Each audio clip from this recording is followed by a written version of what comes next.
Hi everyone, आज हम बना रहे हैं करेले गोश्त का मज़ेदार सा सालन। मोस्टली ऐसा होता है कि बच्चे करेले या इस तरह की कोई सब्ज़ी होती है उसको नहीं खाते क्योंकि वो उनको कड़वी फील होती है। तो आज हम ऐसे तरीके से बनाएंगे अपने करेले की रेसिपी को जो बच्चे बहुत शौक़ से खा लेंगे और उनको कड़वी भी फील नहीं होगी।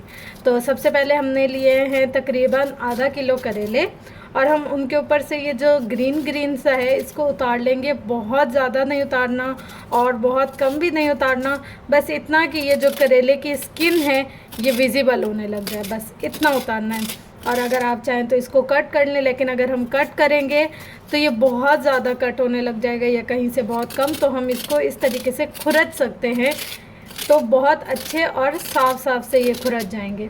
तो चलें जल्दी से इसको कर फिर कंटिन्यू करते हैं इसको। देखिए फ्रेंड्स, ये हमने काट लिए हैं, ये बिल्कुल सही हो गए, साफ़ सुथरे हो गए। अब हम क्या करेंगे कि इसमें एक कट लगाएंगे इस तरीके से करके। ये देखें, इसमें कट लगने के बाद अब हम इसमें इस तरीके से एक बड़ा सा कट लगाएंगे शुरू से लेकर एंड तक। ये देखिए, कट लगने के बाद अब हम इसमें जितने भी बीज हैं इनको निकाल लेंगे इसमें से। ये देखें आप, ये बिल्कुल इजीली निकल जाते हैं।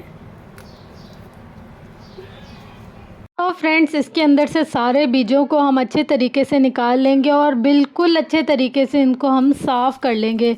बारी बारी ऐसे ही सारे करेलों को हमने साफ़ करते जाना है, अंदर से जितने भी बीज हों। हाँ, अगर इनमें एक करेले ऐसे होते हैं जिनके अंदर लाल रंग के बीज होते हैं तो उन करेलों को पकाया नहीं जाता, वो बहुत पक्के करेले हो जाते हैं। तो वो आप अगर इस तरीके के आ जाएं तो उनको स्किप कर दें।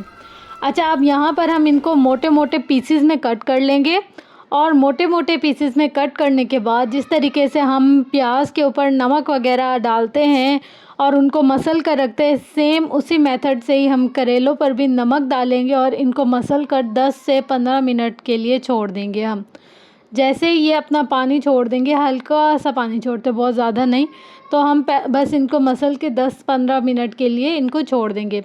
इतनी देर में हम इसका मसाला तैयार करते हैं। तो मसाला तैयार करने का प्रोसेस कुछ इस तरीके से कि एक पतीले में हमने लिया है ऑयल और जो हम लोगों ने करेले मसल कर रखे होते हैं उनको धो लिया है, धो के उनका पानी खुश्क कर लिया है।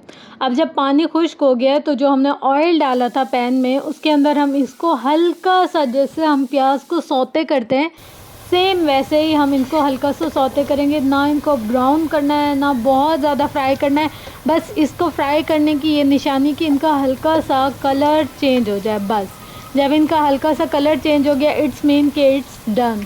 अच्छा, इसके बाद हम इनको निकाल लेंगे और फिर हम जो ऑयल है जितना हमें सालन के लिए चाहिए होता है उतना छोड़ देंगे। हम रेगुलर सालन में हम जितना यूज़ करते हैं और बाकी हम सारा ऑयल निकाल लेंगे, छान लेंगे या जैसे भी आप साफ़ करना चाहें उस तरीके से हम इसको यहाँ से निकाल लेंगे।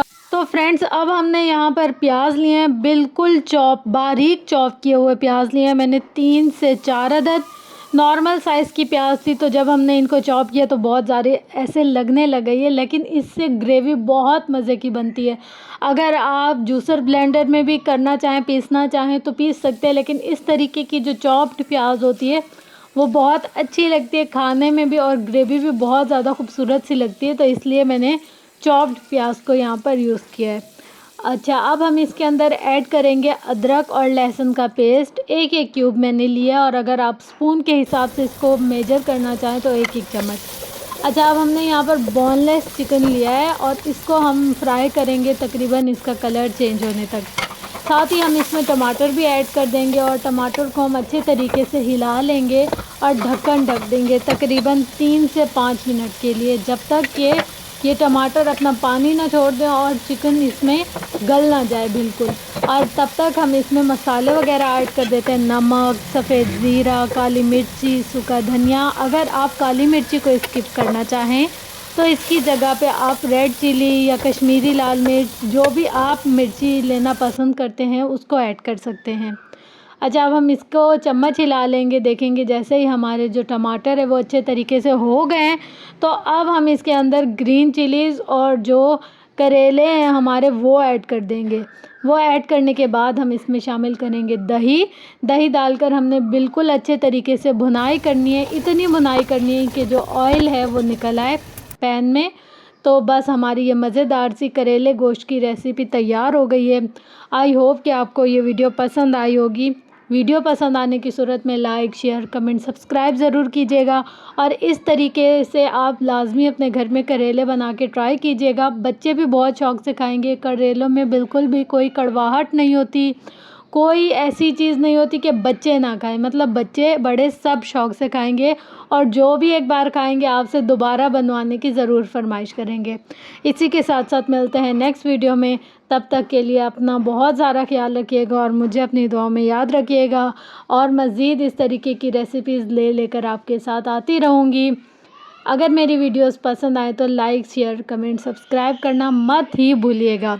मिलते हैं नेक्स्ट वीडियो में। Bye bye.